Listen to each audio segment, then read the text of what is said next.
శైతాన్ అంటే తలబిరుసు కలవాడు, అహంకారి అనే అర్థాలు వస్తాయి. శైతాన్ పాత్ర విషయంలో కాస్త స్పష్టమైన అవగాహన తప్పనిసరి. అల్లాహ్ మంచిని ఆదేశిస్తే శైతాన్ చెడు వైపునకు తీసుకెళ్తాడు.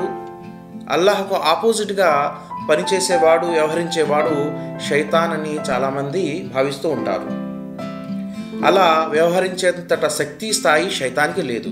ఇస్లాం శైతాన్ గురించి ఏం చెబుతుందో ఒకసారి పరిశీలిద్దాం. మంచి చెడుల కాన్షియస్ మరియు ప్రేరణ మనిషి మనస్సుకి సంబంధించినవి. అందులో శైతాన్ ప్రమేయం ఎంత మాత్రమూ లేదు. ఈ విషయం గురించి ఖురాన్ ఏం చెబుతుందో ఒకసారి పరిశీలిద్దాం.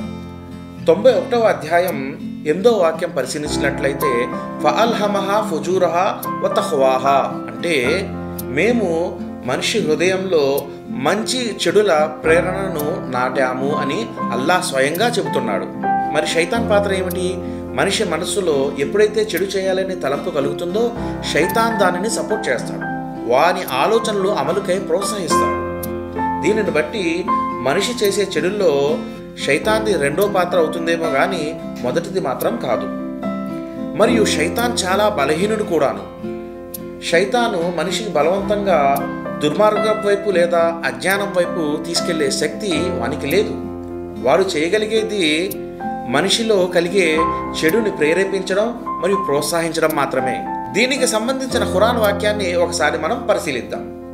14వ అధ్యాయం 22వ వాక్యంలో తీర్పు దినం నాడు శైతాన్ ఇలా ప్రకటిస్తాడు: నాకు మీపై ఎలాంటి అధికారము లేదు, కాకపోతే కేవలం నేను మీకు పిలుపునిచ్చాను, మీరు దానిని అంగీకరించారు, కాబట్టి మీరు నన్ను నిందించకండి, మిమ్మల్ని మీరే నిందించుకోండి అని శైతాను ప్రళయ దినం నాడు అంటాడు.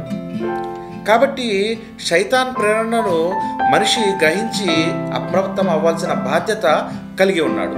మరోసారి చెప్తున్నా, ప్రేరణను ఇచ్చేంత వరకు మాత్రమే శైతాన్ పాత్ర తప్ప బలవంతంగా చెడు వైపునకు తీసుకెళ్లే శక్తి శైతాన్కు లేదు.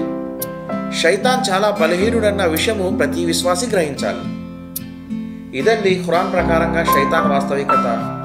తదాస్తు. జై హింద్.